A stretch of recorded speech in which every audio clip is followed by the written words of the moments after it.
sort of themselves as but Mahesh, the detractors of that argument would say that when the first round of licensing happened, you had people who dealt in cycle parts. Fair enough.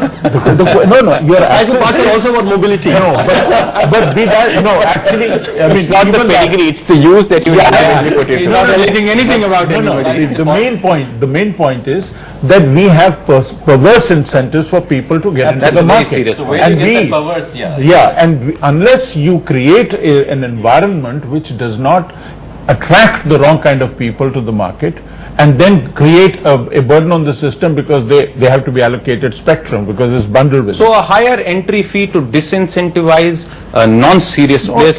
A rationally priced spectrum would make sure that all of this will just vanish. Rami, let me come back to you again. Do you think this is at all possible?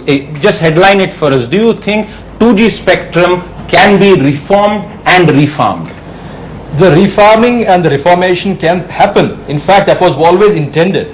You see, but the problem is devil is in the details. Mahesh is right, so is Sunil when they say that we've had this problem only because the licensing never allowed this to happen. Today you have roaming. Roaming was permitted in the licenses. But intra-circle roaming was not permitted. It is now permitted, and therefore even with spectrum shortage, there have been innovative ideas. This should have occurred to people much before.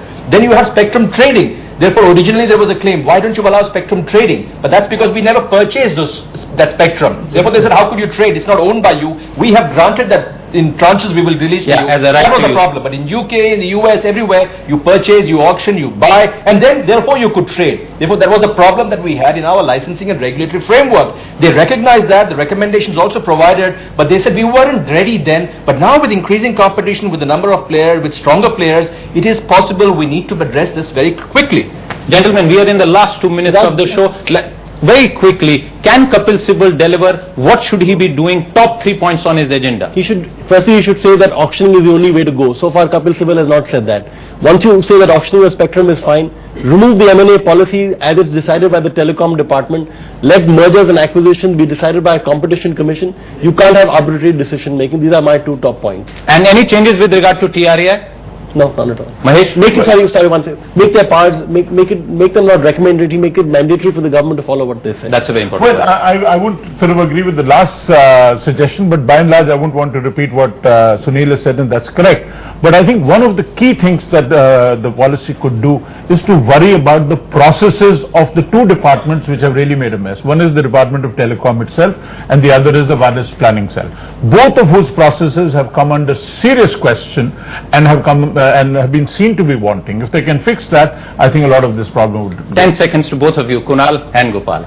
Very clearly, separation of spectrum and license, M&A policy, and empowering TRAI and the DOT in a much more efficient, fluid structure which allows the sector to grow. Yeah, Gopal. Strong message to boost investment and investor confidence. Second, make sure that people who are appointed to regulatory bodies are sectoral experts or regulatory economists. It's not a parking ground for retired bureaucrats, especially if they're to be empowered. Sure. And 3, have a liberal M&A policy which will facilitate consolidation and exit. And most importantly, this will ensure affordability of the service for the ordinary man and increase the coverage.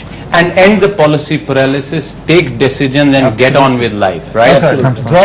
Come up with a cut-off date and say from that point onwards all spectrum would be auctioned. Just do it. Just do it. Well, that's a very good and wonderful message to take away from this discussion. Let's really hope that the government, the minister in charge and everybody else in this sector realizes this and starts playing a new game and playing it fairly. Thank you very much, gentlemen, for joining us today. With that, it's a wrap on this special CNBC TV 18 show on the Indian telecom sector at the crossroads. Thank you for watching.